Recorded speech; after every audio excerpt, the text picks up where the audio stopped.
오늘 우리에게 주시는 하나님의 말씀 역대하 33장 1절부터 25절까지 말씀입니다. 역대하 33장 1절부터 25절까지 말씀. 이제 봉독하겠습니다. 하나님의 말씀 경청하십시오. 므낫세가 왕이 되었을 때에 그는 12살이었다. 그는 예루살렘에서 55해 동안 다스렸다. 그는 주님께서 보시기에 악한 일을 하였다. 그는 주님께서 이스라엘 자손이 보는 앞에서 쫓아내신 이방 사람의 역겨운 풍속을 따랐다. 그는 아버지 히스기야가 헐어버린 산당들을 오히려 다시 세우고 바알들을 섬기는 제단을 쌓고 아세라 목상들을 만들고 하늘의 별을 숭배하며 섬겼다. 또 그는 주님께서 일찍이 내가 예루살렘 안에 내 이름을 길이길이 두겠다고 말씀하신 주님의 성전 안에서도 이방신을 섬기는 제단을 만들었다. 주님의 성전 안팎 두 뜰에도 하늘의 별을 섬기는 제단들을 만들어 세우고 아들들은 흰놈의 아들 골짜기에서 번제물로 살라 바쳤으며 점쟁이를 불러 점을 치게 하고 마술사를 시켜 마법을 부리게 하고 악령과 귀신들을 불러내어 묻곤 하였다. 이렇게 하여 그는 주님께서 보시기에 악한 일을 많이 하여 주님께서 진노하시게 하였다. 그는 또 자기가 만든 아로새긴 목상을 하나님의 성전 안에 가져다 놓았다. 일찍이 하나님이 다윗과 그의 아들 솔로몬에게 이 성전을 두고 말씀하실 때에 내가 이스라엘의 모든 집합 가운데서 선택한 이 성전과 예루살렘 안에 영원히 내 이름을 두겠다. 이스라엘 백성이 내가 명한 말 곧 모세를 시켜 전한 율법과 규례와 규례를 지켜 그대로 하면 내가 그들을 그들의 조상에게 준 이 땅에서 결코 쫓아내지 아니하겠다 하셨다. 그런데 므낫세는 유다 백성과 예루살렘 주민을 꾀어서 악행을 저지르게 한 것이다. 그들이 저지른 악은 본래 이 땅에 살다가 이스라엘 자손이 보는 앞에서 주님께서 멸망당한 그 여러 민족이 저지른 악보다 더욱 흉악하였다. 주님께서 므낫세와 그의 백성에게 말씀하셨으나 그들이 듣지 않았으므로 아시리아 왕의 군대 지휘관들을 시켜 유다를 치게 하시니 그들이 므낫세를 사로잡아 쇠사슬로 묶고 바빌론으로 끌고 갔다. 므낫세는 고통을 당하여 주 하나님께 간구하였다. 그는 조상의 하나님 앞에서 아주 겸손해졌다. 그가 주님께 기도하니 주님께서 그 기도를 받으시고 그 간구하는 것을 들어주셔서 그를 예루살렘으로 돌아오게 하시고 다시 왕이 되어 다스리게 하셨다. 그제서야 므낫세는 주님만이 하나님이시라는 것을 깨달았다. 이런 일이 있은 뒤에 므낫세는 다윗 성곽 기온샘 서쪽 골짜기의 한 지점에서 물고기 문에 이르기까지 외곽성을 쌓아 오배를 감싸고 그 성벽 높이를 한껏 올려 쌓았다. 그는 또 유다의 요새화된 성읍에 군대 지휘관들을 배치하였다. 그는 또 성전 안에 있는 이방 신상들과 그가 가져다 놓은 목상들을 없애버리고 주님의 성전이 서 있는 산에다 만들어 놓은 이교의 제단과 예루살렘 곳곳에 만들어 놓은 이교의 제단을 모두 성 밖으로 가져다 버렸다. 그는 주님의 제단을 다시 고치고 화목제와 감사제를 그 제단 위에 드렸다. 그는 유다의 모든 백성에게 주 이스라엘의 하나님을 섬기라는 명령을 내렸다. 비록 백성이 여전히 여러 산당에서 제사를 드리기는 하였으나 그 제사는 오직 주 그들의 하나님께만 드리는 것이었다. 므낫세의 나머지 일들과 그가 하나님께 간구하여 바친 기도와 선견자가 주 이스라엘의 하나님의 이름을 받들어 권면한 말씀은 모수 이스라엘 왕 역대 지략에 기록되어 있다. 그가 기도를 드린 것과 하나님이 그 기도를 받으신 것과 그가 지은 모든 죄와 허물과 그가 겸손해지기 전에 산당을 세운 여러 장소와 아세라 목상을과 우상을 세워둔 여러 곳들이 모두 호세의 역사책에 기록되어 있다.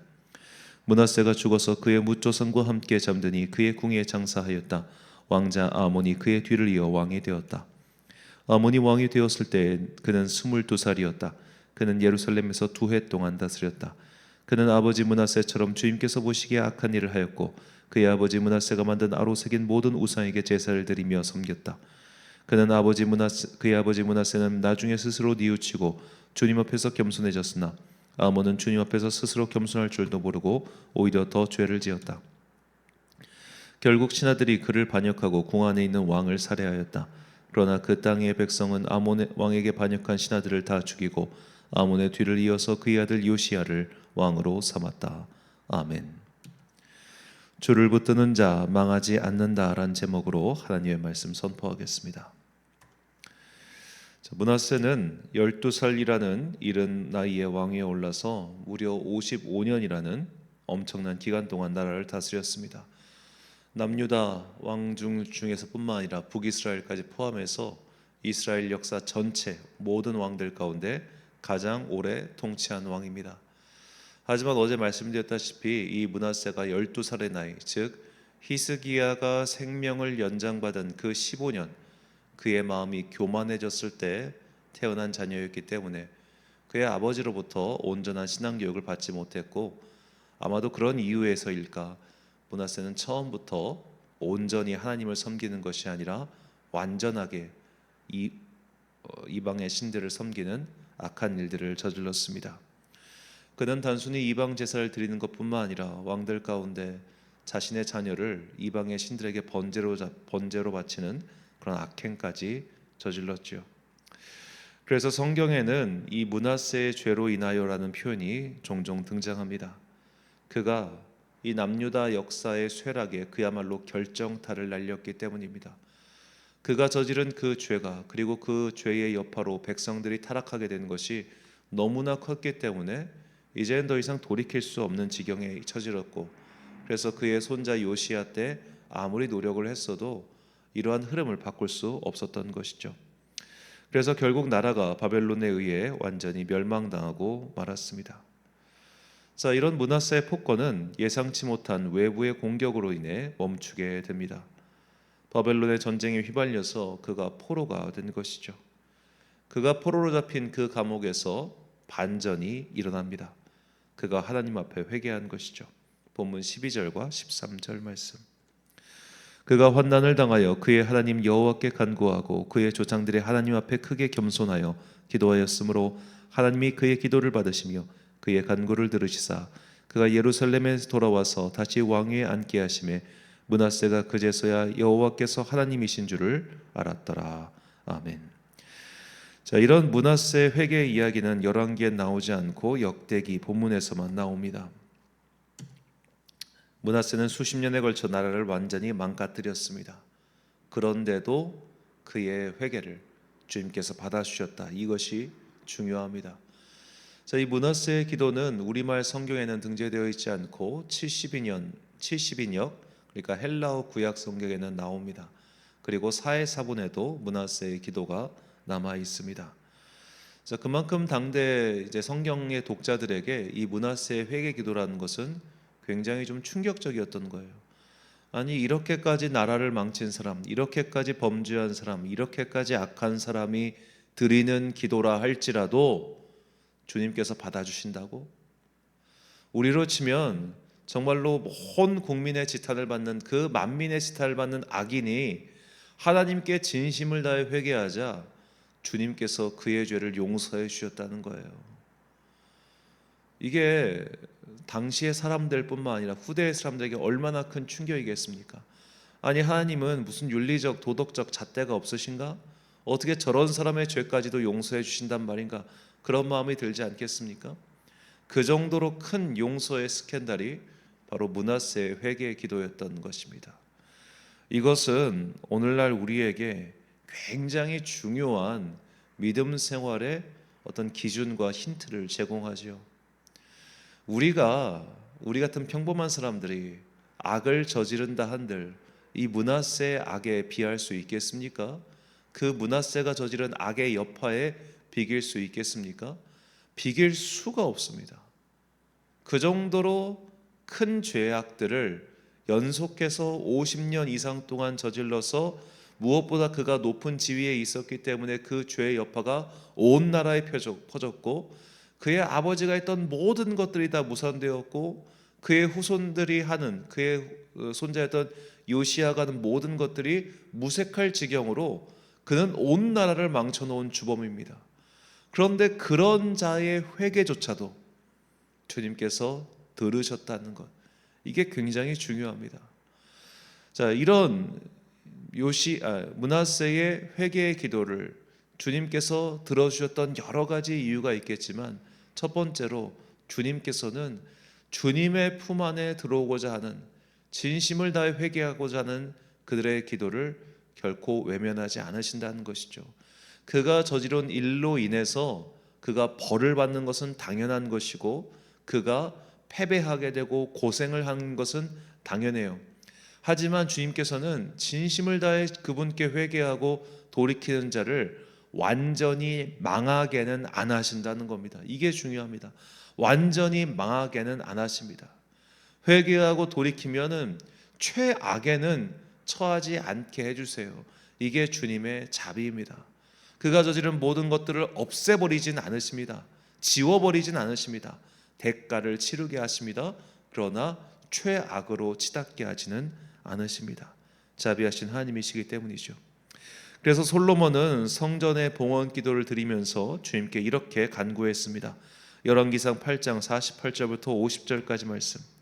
자기를 사로잡아간 적국의 땅에서 온 마음과 온 뜻으로 주께 돌아와서 주께서 그들의 조상들에게 주신 땅 곧 주께서 택하신 성읍과 내가 주의 이름을 위하여 건축한 성전이 있는 쪽을 향하여 주께 기도하거든 주는 계신 곳 하늘에서 그들의 기도와 간구를 들으시고 그들의 일을 돌아보시오며 주께 범죄한 백성을 용서하시며 주께 범한 그 모든 허물을 사하시고 그들을 사로잡아간 자 앞에서 그들로 불쌍히 여김을 얻게 하사 그 사람들로 그들을 불쌍히 여기게 하옵소서. 아멘.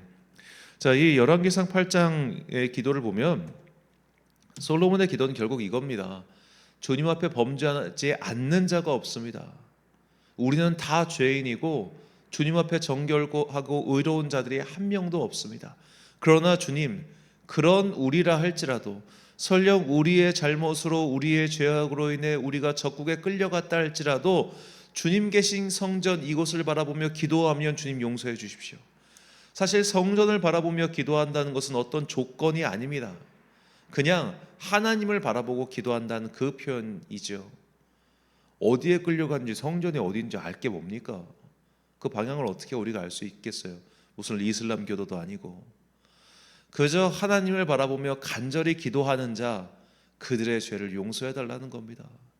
그가 아무리 큰 잘못을 저질렀든 그가 어떤 죄악을 저질렀든 주님, 그가 모든 죄를 사해 달라는 말이 모든 벌을 내리지 말아달라 이 얘기가 아니라고요. 단지 그애가 최악으로 치달아서 최악의 상황에서 인생을 마무리 짓지 아니하도록 주님 마지막 자비를 베풀어 달라는 겁니다. 자, 이런 기도를 하면은 이제 소위 윤리주의자들, 정확히는 주님을 믿지 않는 자들은 그렇게 삿대질을 하죠.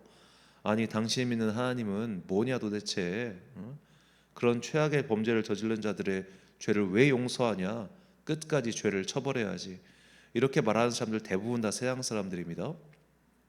제가 그들의 사고를 비판하는 게 아니라 그분들이 그렇게 말할 수밖에 없는 이유는 영혼의 주인이신 하나님, 그리고 우리가 죽음으로써 이 세계가 끝나는 것이 아니라 또 다른 세계, 하나님 나라가 기다리고 있다는 것을 믿지 못하기 때문이에요.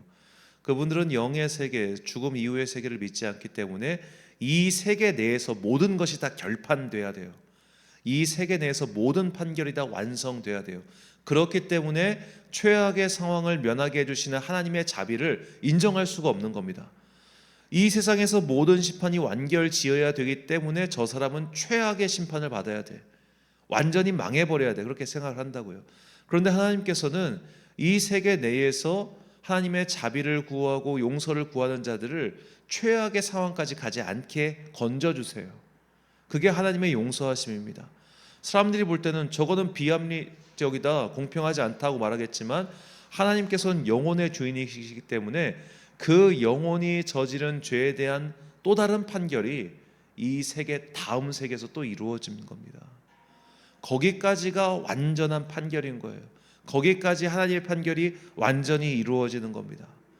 그 세계를 믿는 사람은 하나님의 자비하심을 이해할 수 있지만 그 세계를 믿지 않는 사람은 이 하나님의 용서하시는 자비를 받아들일 수가 없고 납득할 수가 없는 것이죠. 우리는 하나님의 세계, 하나님의 온전한 심판을 믿는 사람들입니다.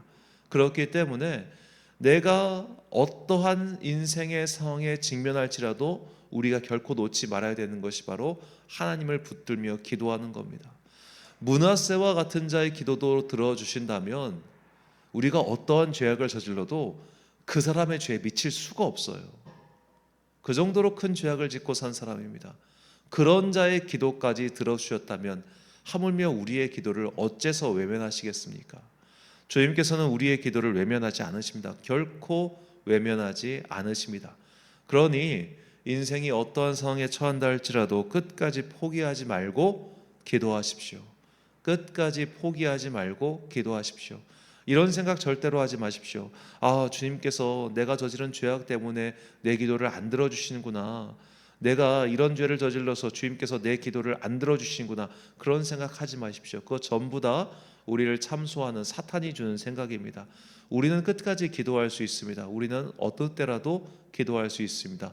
왜냐하면 예수 그리스도의 보혈이 우리의 자격을 회복시켜 주셨기 때문입니다. 그 보혈을 사탄 따위가, 심지어 우리가 저지르는 죄 따위가 그거를 막을 수가 없어요. 내가 의도적으로 이제 난 예수의 그 보혈이 필요 없어, 나는 예수와 상관이 없어, 나는 예수를 버릴 거야, 예수를 배신할 거야 라고 하기 전까지는 그 사랑은 끊어지지 않아요. 내가 대놓고 이단과 사이비를 택해서 예를 들어 정명석이가 예수 그리스도다 하고 난 정명석을 따라가겠다, 이게 아닌 이상은, 내가 그 보혈을 거부하지 않는 이상은 그것이 나에게 끊어지지 않는다고요. 그러니까 그런 허망한 생각들, 나를 가로막는 생각들, 나를 갉아먹고 넘어뜨리려고 하는 그 사탄의 참소에 당하지 마시고 포기하지 말고 끝까지 주님께 매달려서 기도하십시오.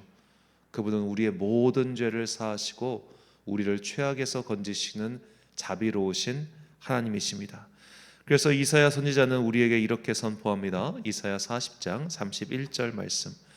오직 여호와를 앙망하는 자는 새 힘을 얻으리니 독수리가 날개치며 올라감 같을 것이요 다른 박질하여도 곤비하지 아니하겠고 걸어가도 피곤하지 아니하리로다. 아멘. 사랑하는 천안 광성교회 성도 여러분, 그리고 이 새벽을 함께 깨우고 계신 귀한 주님의 자녀 여러분, 최악의 죄인인 므낫세조차도 하나님께 간구하여 그 상황을 벗어났습니다. 그렇다면 그보다 훨씬 평범한 사람들인 우리들의 간구를 주님께서 어째서 외면하시겠습니까? 내가 지은 죄 때문에 하나님께서 나의 기도를 들어주지 않으실 것이다, 이런 오해를 하지 마십시오. 하나님의 자비는 말 그대로 무궁합니다. 끝이 없습니다. 비록 우리가 저지른 죄의 대가를 치르겠지만 우리를 죽음과 같은 절망에 그냥 버려두지 않으십니다. 하나님께 매달려 주님을 간절히 구하는 모든 자들은 최악의 상황이라 할지라도 반드시 건짐을 받아 망하지 않게 될 것입니다. 주님을 바라보며 그분께 간절히 기도하는 자들이 결국 살아나게 될 것이라는 것, 결국 건짐받게 될 것이라는 것, 이것을 잊지 마시고 언제 어디서든 포기하지 않는 끈질김으로 끝까지 기도하여 살아남는 여러분과 제가 되시길 주의 이름으로 축원합니다. 기도하겠습니다. 사랑과 은혜가 풍성하신 아버지 하나님, 이스라엘 모든 역사를 통틀어서 가장 최악의 통치를 했던 므낫세조차도 주님께 간구하자 주님께서 그를 살려주셨습니다. 이것이 우리에게 주시는 주님의 마음임을 다시 한번 깨닫습니다. 포기하지 말고 나에게 매달리라. 어떠한 죄도 너희의 죄를 용서해 주겠다. 비록 너희가 그 죄로 인해 벌을 받을지언정 완전히 죽게 내버려 두지는 않겠다. 이 하나님의 자비하심에 의지하여 다시 한번 주님의 기도 자리로 나아갑니다. 주여, 우리의 죄를 용서하시고 다시 한번 우리에게 삶의 소망과 기회를 허락하여 주옵소서. 그리하여 남은 시간 동안 더욱더 주님께 최선을 다하여 살아갈 수 있는 주의 자녀들 되게 하여 주옵소서. 이 시간 우리의 마음 가운데 평안과 은총을 내려주시고 무엇보다 포기하지 않는 끈질긴 마음을 허락하여 주사 언제 어디든 주님을 향하여 기도함으로 건짐과 용서와 자비를 체험하는 주의 자녀들 되게 하여 주옵소서. 한 주의 중간인 수요일입니다. 오늘도 주님께 나와 예배드리는 모든 자녀들에게 하늘의 지혜 내려주시고 이 어두운 세상 속에서 무엇이 진리이고 무엇이 빛인가를 분명히 구별하고 살아가는 아름다운 주의 자녀들 되게 하여 주옵소서. 오늘 하루도 참 좋으신 우리 주님의 은총과 평강이 모든 성도들과 함께 하시길 간절히 소망하오며 이 모든 말씀 우리 구주 예수 그리스도의 이름으로 기도드립니다. 아멘. 오늘의 기도 제목입니다. 아무리 힘이 들더라도, 아무리 포기하고 싶더라도 끝까지 주님께 매달리고 간구하는 기도에 힘을 달라고 기도하십시오. 오늘 주신 기도의 제목 가지고 기도와 묵상에 힘쓰는 하루 되시길 바랍니다. 기도하겠습니다.